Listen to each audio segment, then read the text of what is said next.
ಕ್ಷೇತ್ರ ಹೊನ್ನವ ಮಂತ್ರಾಲಯ ಮಂದಿರ, ಹೊನ್ನಗನಹಟ್ಟಿ ರಾಘವೇಂದ್ರ ಸ್ವಾಮಿ ದೇವಸ್ಥಾನ 2013ರಲ್ಲಿ ನಿರ್ಮಾಣ ಚಟುವಟಿಕೆಗಳನ್ನು ಪ್ರಾರಂಭಿಸಲಾಯಿತು. ಈ ದೇವಾಲಯದ ಪ್ರಧಾನ ಅರ್ಚಕ ಮತ್ತು ಪ್ರಾರಂಭಿಕ ಶ್ರೀ ನರಸಿಂಹ ಆಚಾರ್ಯ ಜೋಶಿ ಅವರು ಹಣದ ಕೊರತೆಯಿಂದಾಗಿ ಬೃಂದಾವನವನ್ನು ನಿರ್ಮಿಸುವ ಬದಲು ಮೊದಲು ಶ್ರೀ ರಾಘವೇಂದ್ರ ಸ್ವಾಮಿಯ ಫೋಟೋವನ್ನು ಬಳಸಿ ಪೂಜೆಯನ್ನು ಪ್ರಾರಂಭಿಸಲು ಯೋಚಿಸಿದರು. ಶ್ರೀ ಜೋಶಿಯವರು ಈ ಸ್ಥಳದಲ್ಲಿ ಬೃಂದಾವನವನ್ನು ಸ್ಥಾಪಿಸಲು ಶ್ರೀ ರಾಘವೇಂದ್ರ ಸ್ವಾಮಿಗಳು ಸೂಚಿಸಿದ ಕನಸುಗಳನ್ನು ಪಡೆಯುತ್ತಿದ್ದರು. 2015ರಲ್ಲಿ ವಿಜಯದಶಮಿ ದಿನದಂದು ಅವರು ಯಜ್ಞವನ್ನು ಮಾಡಲು ನಿರ್ಧರಿಸಿದರು. ಹೋಮಕುಂಡದ ಪೂರ್ಣಾಹುತಿ ಜ್ವಾಲೆಯಿಂದ ಯಾಗದ ಸಮಯದಲ್ಲಿ ಶ್ರೀ ವಿನಾಯಕನ ರಚನೆಗಳು ಮತ್ತು ಮೂಷಿಕ, ಹಯಗ್ರೀವ ಮತ್ತು ಕಾಮಧೇನುವು ಗಮನಕ್ಕೆ ಬಂದಿತು. ಹಿರಿಯ ಅರ್ಚಕರಾದ ಶ್ರೀ ಜೋಶಿಯವರ ಮಾರ್ಗದರ್ಶನದಲ್ಲಿ ಬೃಂದಾವನ ನಿರ್ಮಾಣಕ್ಕೆ ಮುಂದಾದ. ಅನಿಯಮಿತ ಪೂಜಾ ವಿಧಾನಗಳು ಮತ್ತು ಚೀಲಗಳ ಸಾಲುಗಳ ಬಗ್ಗೆ ಕೇಳಿದಾಗ ಅವರು ತೆಂಗಿನಕಾಯಿ ಮತ್ತು ತುಪ್ಪದ ದೀಪವನ್ನು ಅರ್ಪಿಸುವ ಮೂಲಕ ಭಕ್ತರು ತಮ್ಮ ಸಮಸ್ಯೆಗಳನ್ನು ತೊಡೆದುಹಾಕಲು ಪ್ರಾರ್ಥಿಸುವ ಕೈ ಸಂಕಲ್ಪ ಎಂದು ಹೇಳಿದರು.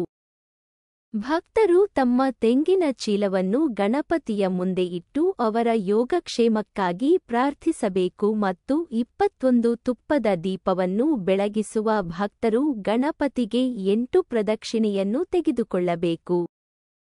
ನಂತರ ಭಕ್ತರು ತಮ್ಮ ತೆಂಗಿನಕಾಯಿ ಚೀಲವನ್ನು ತೆಗೆದುಕೊಂಡು ತಮ್ಮ ಕೈಯಲ್ಲಿ ಇಟ್ಟುಕೊಂಡು 30 ಪ್ರದಕ್ಷಿಣೆಯನ್ನು ಹೋಮಕುಂಡಕ್ಕೆ ತೆಗೆದುಕೊಳ್ಳಬೇಕು. ಈಗ ಭಕ್ತರು ತಮ್ಮ ತೆಂಗಿನ ಚೀಲವನ್ನು ಗೊತ್ತುಪಡಿಸಿದ ಸ್ಥಳದಲ್ಲಿ ಕಟ್ಟಬೇಕು ಮತ್ತು ಬೃಂದಾವನ ಗರ್ಭಗುಡಿಗೆ 16 ಪ್ರದಕ್ಷಿಣೆ ಹಾಕಬೇಕು. ಗುರುಗಳ ಸೂಚನೆಯಂತೆ ಇದನ್ನು ಕೆಲವು ವಾರಗಳ ಕಾಲ ಅನುಸರಿಸಲಾಗುತ್ತದೆ.